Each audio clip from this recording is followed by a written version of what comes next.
Hello mga ka-works! Welcome back to my channel! Ayan guys, gagawa po tayo ng gown na gawa po ng tissue paper. Ayan guys, makikita nyo naman guys. Ito na pinapotol ko na guys. Kayo na talaga ang magano guys. Ayan, ginaganon-ganon ko lang siya talaga guys para may mag-curve-curve sa baba guys. Para talaga siyang damit guys.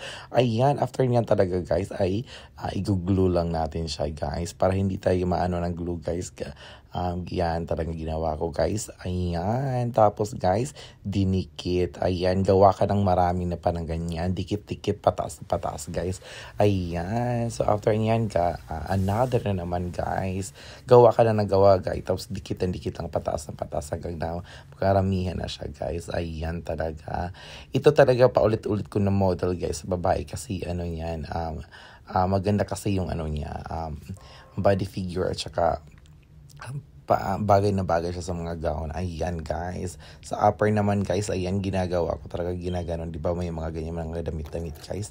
Ayan. Tapos kinukulay-kulayin ko na siya guys ng watercolor. Ayan guys. Ikaw na magawa guys kung anong kulay mo. Pinili ko talaga ang red tapos may black. Kasi napaka talaga nabongga talaga pag ganyan talaga mga kulay guys. Ayan. Para siyang talaga guys. Ginaganon-ganon ko lang talaga siya guys. Ayan. So after niya sa taas naman anong kulay mo sa taas.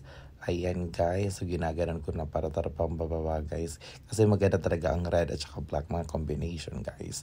Ayan sa taas guys, diba? Ang ganyan natin yan guys. Ayan, thank you sa lahat-lahat guys na pinapanood nyo yung video ko. Thank you, love.